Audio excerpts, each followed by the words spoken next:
बिस्मिल्लाहिर्रहमानिर्रहीम। अस्सलाम वालेकुम। मैं हूं गुलफाम चौधरी। आप देख रहे हैं मेरा फेसबुक पेज और यूट्यूब चैनल। पाकिस्तान की सियासत में अहम तरीन डिवेलपमेंट हो रही हैं और मुसलसल डिवेलपमेंट्स मुतवक्के हैं। यकीनी तौर पर जो पाकिस्तान के हालात हैं वो यकसर बदलने जा रहे हैं और बड़ी बड़ी तब्दीलियाँ मुतवक्के हैं। इस हवाले से हमारे साथ मौजूद है सिद्दीक जान साहब। उनसे जानते हैं क्या डेवलपमेंट हुई हैं, पहले उनकी बात सुनते हैं फिर उस पर बात करते हैं। अडयाला जेल में फैमिली और वकला से मुलाकातों का दिन था। वकला से मुलाकात नहीं कराई गई। सलमान कुमराजा साहब का नाम था, न्याजुल्लाह न्याजी साहब दीगर वकला के नाम थे, लेकिन वकला से मुलाकातें नहीं करवाई गई। इमरान खान साहब की उनकी बहन अलीमा खानम साहिबा से मुलाकात नहीं करवाई गई। दो बहनों से बमुश्किल मुलाकात हुई, नौरीन न्याजी साहिबा और डॉक्टर उज़मा खान साहिबा। और वही जिस के खदशात इमरान खान साहब पर सख्तियाँ बढ़ा दी गई हैं। और उनकी बहन ने नौरीन न्याजी साहब ने बताया कि इमरान खान जिस जगह मुलाकात करवाई गई तो वहाँ पंखा भी बंद रखा गया। ये बड़ी छोटी छोटी नीच हरकतें हैं जिनका मकसद इमरान खान को अजियत और तकलीफ़ देना है। लेकिन मैं हैरान होता हूँ कभी कभी ये दुख और तकलीफ़ें देने वालों की मैंटेलिटी से कि वो इमरान खान जो गोली से नहीं टूटा, जिसके ऊपर गोली चलवाई गई और कातलाना हमला करवाया गया, अल्लाह ने उसकी जान बचाई, और वो उस कातलाना हमले से नहीं टूटा और उसने सरेंडर नहीं किया, तो आपके पंखे बंद करवाने से कैसे वो टूट जाएगा। इसी से ज़हनी हालत का पता चलता है कि क्या सोच कर और इमरान खान को मतलब किस तरह की छोटी हरकतें करके और इमरान खान को तोड़ने की कोशिश की जा रही है। इमरान खान साहब का ट्वीट भी आया है, उस पर बात करेंगे। जल्दी जल्दी बात करते हैं। नौरीन न्याज़ साहबा ने क्या कहा, फिर अलीमा खानम साहबा ने क्या कहा, कुछ और चीज़ें हैं बजट के वाले से बात करेंगे। नौरीन न्याजी साहबा कहती हैं कि इमरान खान अपनी ज़ात की खातिर नहीं, पाकिस्तान और पाकिस्तानियों की खातिर अजियतें और तकलीफ़ें बर्दाश्त कर रहे हैं। इमरान खान से मुलाकात में पंखा तक बंद रखा गया। इमरान खान अल्लाह के सिवा किसी से नहीं डरता। इमरान खान को पता था कि उनकी गुफ्तगू सुनी जा रही है, फिर भी उन्होंने खुलकर दिल की बातें की। इस्लामी जमहूरिया पाकिस्तान में बेगुनाह कैदियों को ना तो नमाज जुमा अदा करने दी जाती है, ना ही नमाज ईद। इमरान खान का ख़ास पैगाम अभी डिस्क्लोज़ नहीं करूँगी, आपको कुछ अरसे बाद सरप्राइज़ मिलेगा। ये उन्होंने गुफ्तगू किया। नौरीन न्याज़ साहबा की बड़ी हिम्मत है। इनके भाई इमरान खान साहब जेल में तवील अरसे से, इनके बेटे इकलौते बेटे हसन न्याजी वो भी जेल में हैं, उनके ऊपर भी बड़ी सख्ती है। उसके बावजूद बड़ी हिम्मत वाली ये खातून है, बड़ी अज़म और हौसले और हिम्मत वाली। उसके बाद अलीमा खानम साहबा ने कहा कि आज इमरान खान की वकला से मुलाकात का दिन था, लेकिन वकला से इमरान खान की मुलाकात नहीं कराई गई। इमरान खान अखबारात में खबरें पढ़ने के बाद दुखी थे कि इस ईद पर लाखों लोग कुर्बानी नहीं कर सके, और जिन्होंने की भी तो बहुत मुश्किल से की। इमरान खान ने कहा है कि इस बजट के बाद तनख्वाहदार तबका और किसान मजीद पिस जाएंगे। इमरान खान ने कहा है कि KPK का बजट PTI के विजन के मुताबिक बनाया जाए। इमरान खान ने कहा है कि उन्होंने अली अमीन गंडापुर को समझा दिया है कि मुझसे मुशावरत के बगैर KPK का बजट पास ना किया जाए। इमरान खान ने तंजीमात को पैगाम भेजा है कि सब तैयारियां करें, जल्द लाएमल देने जा रहा हूँ। हमने आइन और कानून की बहाली के लिए तहरीक चलानी है। इमरान खान ने कहा है कि 26वीं आइनी तरमीम के बाद 27वीं आइनी तरमीम लाई जा रही है, जिससे मुल्क में इंसाफ का नामो निशान भी मिट जाएगा। इमरान खान ने आवाम के नाम पैगाम भेजा है कि इन्होंने आपके तमाम हकूक छीन लिए हैं। इमरान खान अपनी ज़ात के लिए नहीं, मुल्क और मुल्क के आवाम के लिए जेल में है। यह निज़ाम बज़िद है कि आवाम को कोई हकूक नहीं देने, और इमरान खान डटा हुआ है कि मैं पाकिस्तानियों को उनके तमाम हकूक लेकर दूंगा। इमरान खान को बार बार कहा जा रहा है कि मुल्क और मुल्क के आवाम की बात छोड़ो, अपनी ज़ात की बात करो और रिहा हो जाओ, लेकिन इमरान खान ने पाकिस्तानियों की इज़्ज़त और खुददारी का सौदा करने से इनकार कर दिया है। इमरान खान साहब का ट्वीट आया है, कहते हैं कि रजीम चेंज के बाद से पाकिस्तान में महंगाई के जिन पे काबू है। ये बहुत तकलीफ दे है कि इस मरतबा साहिब हैसियत लोगों के पास भी एक बकरे की कुर्बानी की सकत तक मौजूद नहीं थी। उन्होंने मुश्किल से सुन्नत इब्राहिमी की तकमील की।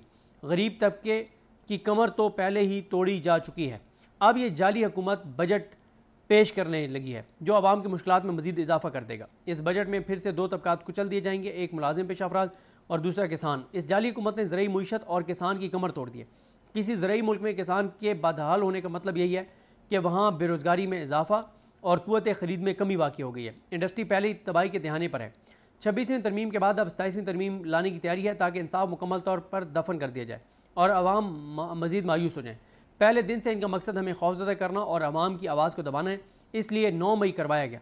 मुझे कहा जाता है कि 9 मई की CCTV फुटेज का मुतालबा न करूँ और 9 मई की जिम्मेदारी कबूल कर लूँ और इस 17 सीटर जाली फॉर्म 47 की हुकूमत को मान लूँ। मेरी सारी जद्दोजहद का मकसद कानून और आइन की बालादस्ती है।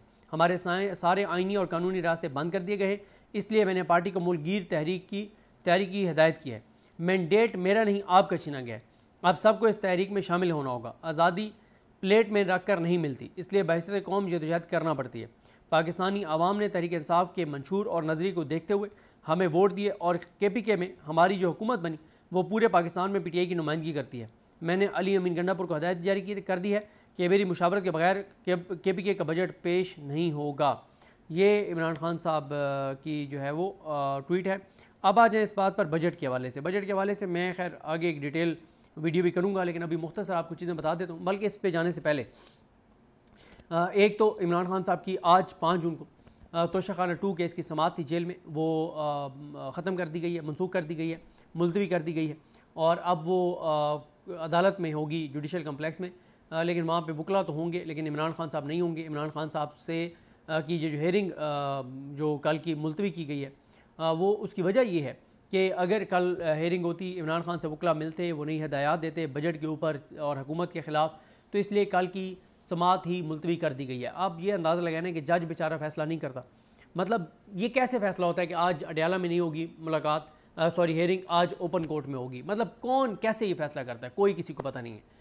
और वैसे तो सबको पता है, लेकिन जज की हद तक कह रहा हूँ कि शाहरुख अर्जुमन साहब बेचारे आपको पता ही है।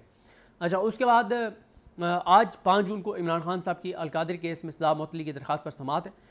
गुज़िश्ता समाअत पर जो लास्ट वर्किंग डे के ऊपर हेयरिंग थी, उस हेयरिंग में जो ये थे 5 जून को जो हेयरिंग थी, उसमें नैब ने आकर बताया था कि स्पेशल प्रोसिक्यूटर की तकर्री नहीं हुई, तो उनको जस्टिस सरफराज डोगर ने, जो Noon League Peoples Party Justice Jahiya Khan ने जिनको ट्रांसफ़र किया, यहाँ पर लाए हैं 15 नंबर से ला के और यहाँ पे कायम चीफ जस्टिस इस्लामाबाद कोर्ट बना दिया। उन्होंने कहा कि अगली समाअत तक आप स्पेशल प्रोसिक्यूटर की तकर्री कर लें। लेकिन इस वक्त तक जब मैं ये वीडियो रिकॉर्ड कर रहा हूँ, तो साकिब बशीर साहब ने भी ट्वीट किया, खालिद यूसुफ चौधरी जो इमरान खान की लीगल टीम का हिस्सा हैं, उन्होंने भी ट्वीट किया कि अभी तक जो है वो स्पेशल प्रोसिक्यूटर की तकर्री नहीं हुई और आज लगता है कि कोई बड़ी खबर नहीं आएगी और एक बार फिर एक नई तारीख दे दी जाएगी। तहरीक इंसाफ ने जहां बजट के हवाले से कल और परसों बहुत ज़बरदस्त 2 प्रेस कॉन्फ्रेंसेस की, वहीं पे तहरीक इंसाफ इस मामले में बहरहाल इमरान खान साहब की आज की जो हेयरिंग है, इस हवाले से तहरीक इंसाफ कोई हाइप क्रिएट करने में, कोई दबाव बढ़ाने में नाकाम रही है।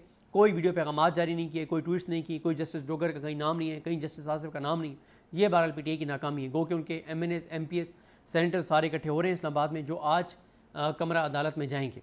बजट पर आज हमाद अजहर साहब ने कहा है कि प्रॉपर्टी डीलर हजरात को टैक्स में छूट मुबारक, वज़रा और अरकान असम्बली को तनख्वाहों में ज़बरदस्त इजाफा मुबारक, मुक़तदरा को दिफाई बजट में 20% इजाफा मुबारक, मज़ीद गरीब होती आवाम, बहरान का शिकार किसान, मजदूर, ताजिर, सनतकार, आपके लिए फार्म 47 की हुकूमत की तरफ से नेक ख्वाहिशात और ढेर सारी दुआएँ।